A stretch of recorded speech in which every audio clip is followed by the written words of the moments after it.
Hello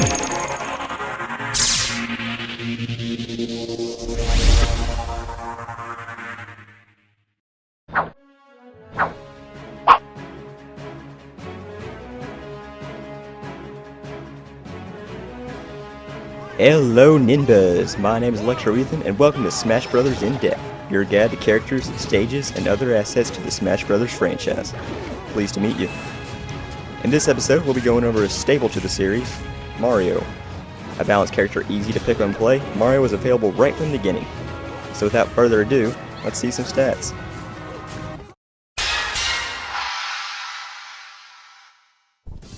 As stated before, Mario is a balanced character, meaning everything he does is average. Even with all the pastrami he eats though, Mario can run about 10 meters per second. Since Mario is the comparison character of the series, it's hard to explain how exactly Mario works, but he can jump 3 meters high and 6 meters on a double jump. Mario is also in the category of wall jumpers. Once his body hits the wall, tilt the control stick in the opposite direction and Mario will bounce off the wall, giving him extra height in his jump. This could possibly save your life. Falling speed is also average too, around 10 meters per second. And since Mario's recovery really isn't the best, speed gives you just enough time to react to the situation. And knockbacks are, you guessed it, average. Mario definitely can take a few hits here and there, but once those heavy blows come to him, he's gonna go flying.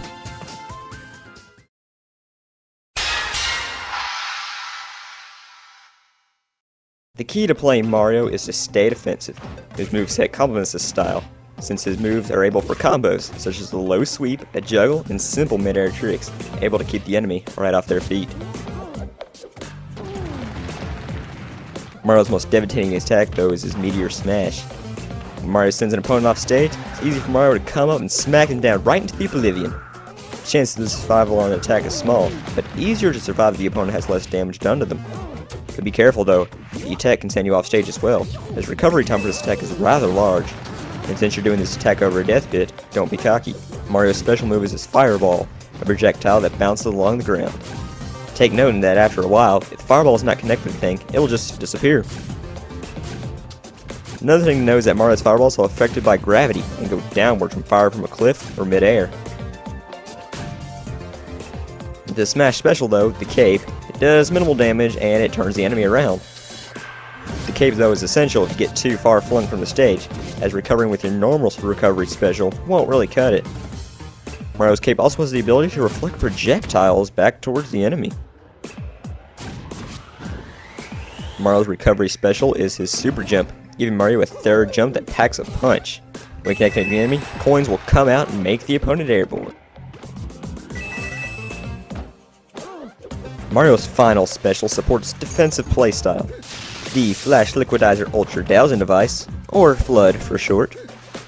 In the past Smash Bros games, Mario's Down B special allowed Mario to do a tornado attack, and could be used for recovery, and made Mario more attack friendly. Holding down the B button when doing this allows Mario to charge FLUDD up. Doing the special again makes so water will come out, pushing away the enemy.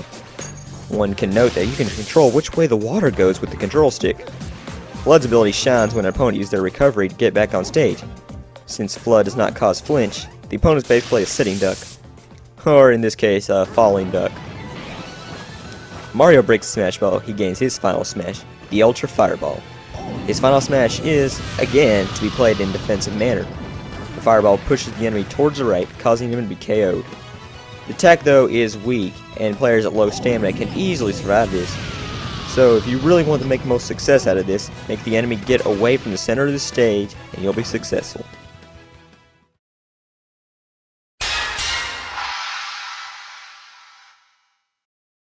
So now that I've brainwashed you into thinking that Mario is defensive, how offensive is Mario? His first technique is called the Stutter Step, which gives Mario an extra range in his forward smash. Have Mario face one direction, then tilt the control stick in the opposite direction, and then as soon as you do that, quickly tilt the C stick in the direction you were originally facing, and if you do this correctly, Mario steps more forward than what he usually does when he does this attack. This next technique is called jab locking. When you get an opponent down on the ground, walk up to them and press A. Keep doing this until they're at the edge of the stage, then you can blast them off. cape stalling is simple. Just use the cape in midair and wait for the opportunity to strike.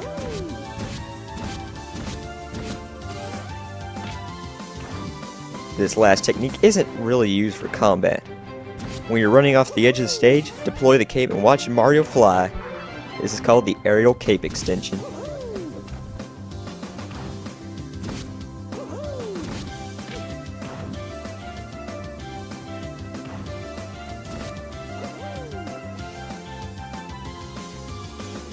As for the differences between Brawl and Melee, besides from the tornado attack, there tend to not be any, and that seems to be a running theme for characters that were in the past games that made it into Brawl, so I won't go into much detail unless needed.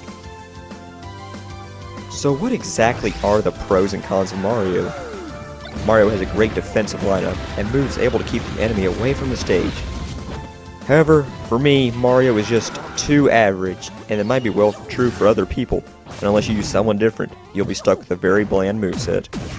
Which is why next time, we'll be covering the shadow of the Mario, Luigi. Until next time, farewell, and eat your veggies.